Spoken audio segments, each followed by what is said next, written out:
Welcome to the Rise and Procrastinate celebration hop for my friend Amanda. My name is Marla from Mad About Cards and Crafts. We are making a fancy fold card. This is a mock-up of one that I did, and then I'm going to walk you through the process. I started with this card panel, which I will show you how I put together and cut. I just wanted one ready for me to use. This is Neenah 110-pound cardstock. This is Spring Rain from Paper Tray Ink. And I am going to put all of the products in the description box below. That's Robin and Wren, Budding Beauties, Window Pane Plaid, Berry Branch Stencil, and Written in Ribbon. I did cut that out 4 times because I am going to stack them so that I get some dimension. I will not bore you with stacking all of them. That's just the first one. I'm just showing you that I am stacking them together, and then I'll come in with some stamping. This is the Robin and Wren, which is a layering set, and I'm going to show you how I put it together. I believe there are 4 pieces that go with this, 5 pieces actually. So I lay the base, and then I'm going to put this second layer on. And the third layer will be the belly. And I'm sorry I'm a little off screen. My camera dropped and I didn't realize that the arm of it had dropped down so far that it was making my mat not fully in view. So my apologies. This is the beak and the feet that I am finishing off with, and then instead of using the piece that you can color the eye with, I believe I just use a black gel pen to put the little speck in the bird's eye. I will cut out this particular piece with my brother Scan and Cut. I do not have the die for it. I'm going to start working on the sentiment, and you see that I have die cut several of them, as I said, and I put my stamp in there to line it up. Then I will put my paper in and begin the stamping. This is another 2-step stamp. It gives some beautiful shading on that hello.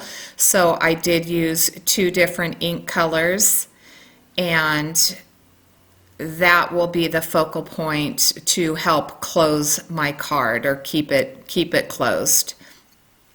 This is beautiful Pink Fresh Studio ink.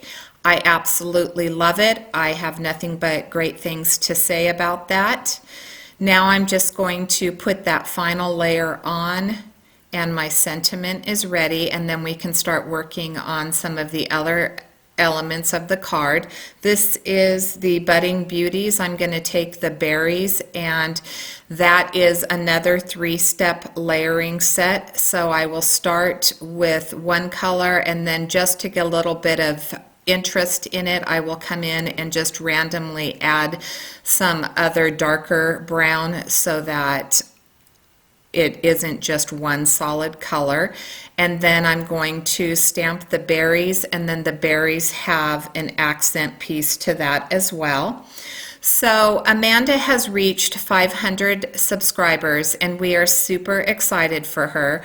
I'm sure many of you have visited her channel. She is a member of Team Tiny, and all of us on the team could not be prouder of her.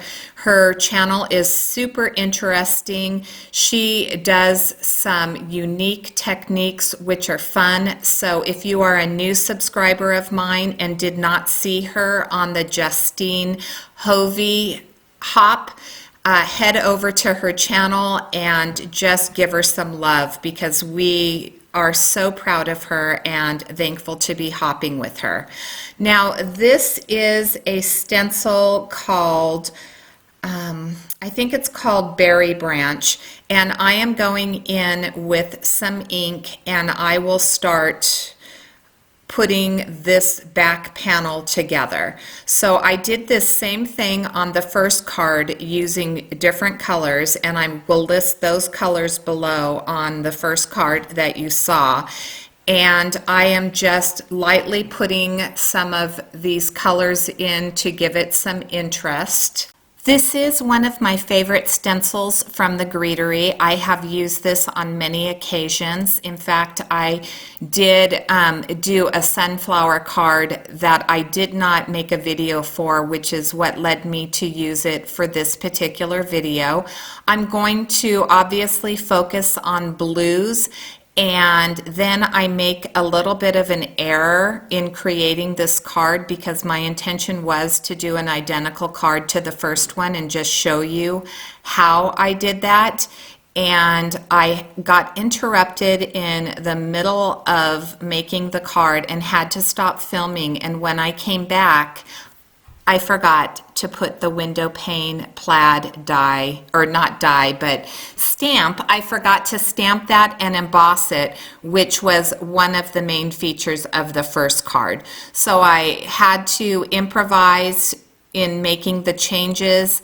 I am a fly by the seat of your pants crafter. Rarely do I pre-plan. The only reason that this was mocked up first was because I have not done a fancy fold card. I know, strange, but I haven't. Here I'm going to show you how I do the paper. So this is the card base. I score it at 4 1/4 by 5 1/2 like you would normally, and then I'm going to put it in my paper trimmer and I am going to cut it on the diagonal. The score lines are already on there. All I'm going to do is fold them with my bone folder, and that will be the card. This is one of the changes that I made. I did cut this panel down to 3 3/4 by 5. I decided that I wanted to back it, and this is a piece of Papertrey ink glitter. It's cardstock. I'll list it in the description box below and put it on the screen as well. I'm cutting that to 4 by 5 1/4, and that will give me a little bit of a border on with the card base. So again, that's what I did with that large piece of white paper. I'm cutting it on the diagonal to get those triangles, and then I will glue them and start layering up those parts of my card. And see, it fits really pretty on there. I love that card stock. It's just a really pretty color. So it's at this point that I realized in my mind that I did forget to put the window pane stamp embossed over the top of this, and so this is where I began doing a little bit of improvising. So you'll get a little bit of a different look on this card, and I would love for you to leave in the comment box below which one you like better. Do you like this one, which is a little bit more subtle, or do you prefer it with the window pane stamp? Once I get these glued down, I will use the pieces that I die cut to hold the pieces down so that the card stays semi-closed, which is why I added that weight by layering that hello right there, by layering that, and then I'm just trying to decide whether I wanted to change the layout or not.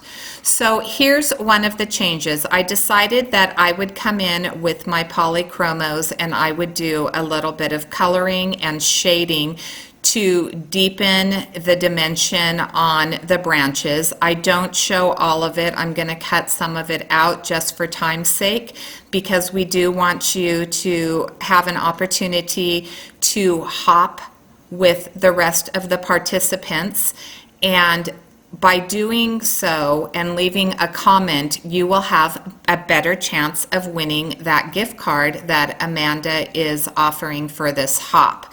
So I would encourage you to leave a comment, watch the videos, and that will give you a much better opportunity to win that prize. I came in with a second color here, and I'm just doing a little bit more shading. I'm bringing the color up more towards the top on the sides of the leaves. And then I came in with this dark color, and this is I didn't choose the right color. Let's just put it that way. I didn't choose the right color. I didn't like the way that it looked. I came in with this lighter color to try to make it look a little bit better, and I think that that did help to soften it up. Some of those darker ones, I believe I'm going to cover up with these pieces. So there you go. There's the branch and the bird. Now, when you glue this together, you want to make sure that you're only gluing the left-hand side of each of those pieces. If you glue both of them down, then it is not going to open. And I always take a picture, or not always, but a good portion of the time I take a picture to see if I like the distribution of the pieces that I'm putting on there. So now I'm going to come in with some glue, and I am going to glue just half of it so my card will open. I'll come in and glue that half. I'm going to move it back a little bit, and I'll eventually cut that piece off, and then I can glue my whole bird down except for that back tail, I guess, so that, oh no, I just glued the bottom portion, I'm sorry, down. And then I'm taking that excess glue off, and that is my cornstarch that will remove any stickiness from what's left. These are Nuvo drops in navy blue, and I am just going to add them to the berry branches just as I did in the first card. On the first card, I used a red berry, and again, this one is a navy blue, and then that will be my card. So I'm going to show you a side-by-side close-up, and I'll show you the other card. I don't do the insides on cards like these because I want to make sure that I put the right sentiment in when I send it off. So here's a look. Hop along. Have a good time. Congrats, Amanda.